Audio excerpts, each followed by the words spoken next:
नासरीन ॿी ख़बर ॾींदासीं खिपरो खां जिते खिपरो भरिसां ॿ ॾींहं अॻु गुम थियल घोट दौलत कोहली जो तशदुद थियल लाश ठाहियो आहे। इतला ते खाई पुलिस घोट दौलत कोहली जो लाश इस्पताल मुंतक़िल कयो आहे।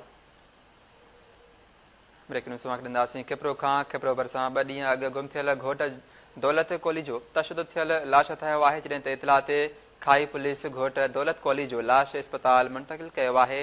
वारसनि चयो आहे त दौलत जी 4 ॾींहं अॻु शादी थी हुई। 2 ॾींहंनि खां गुम हो। नौजवान पंहिंजे संढू सां गॾु घरां निकितो हो। अॼु संदसि लाश मिलियो आहे। इंसाफ़ कयो वञे।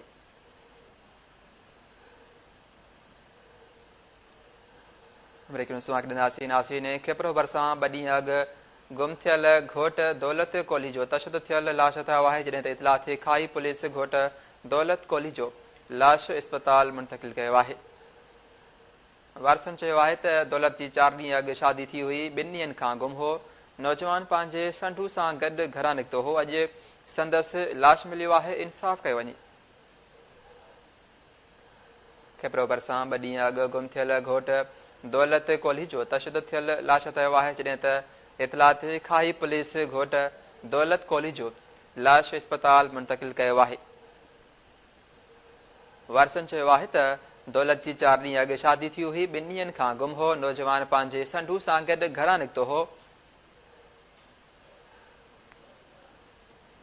ब्रेकिंग न्यूज़ नासरीन खिपरो भरिसां 2 ॾींहं अॻु गुम थियल घोट दौलत कोहली जो तशदुद थियल लाश ठाहियो आहे।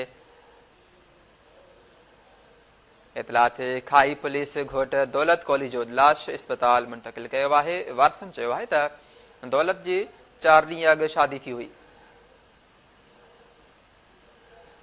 इन हवाले सां खिपरो मां लाइन ते मौजूदु आहे केटी न्यूज़ रिपोर्टर पीर बख्श राजड़ जी। पीर बख्श छा तफ़सीलात?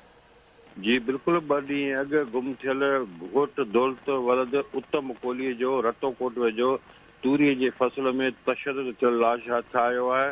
नौजवान 2 ॾींहं अॻु में गुम थी वियो, जंहिं बाबति खाई पुलिस खे इतला पिणु ॾिनो वियो हो। नौजवान जी 4 ॾींहं अॻु वारसनि मुताबिक़ कुनरी शहर मां शादी थी हुई। इतला ते खाई पुलिस खे ॾिनो वियो, जेका खाई पुलिस लाश पंहिंजे तहवील में वठी ज़रूरी कार्रवाई लाइ तक इस्पताल खिपरे मुंतक़िल करे छॾियो आहे। ऐं वारसनि मूजिबि नौजवान 2 ॾींहं अॻु पंहिंजे संढू जेको हो उन सां गॾु घरां निकितो। अॼु हुनजो तशदुद थियल लाश मिलियो आहे ऐं शक जे बुनियाद ते कुझु खाई पुलिस गिरफ़्तारी कई वञे। ठीकु आहे। वॾी महिरबानी पीर बख्श राजड़ तफ़सील ॾियण जे लाइ।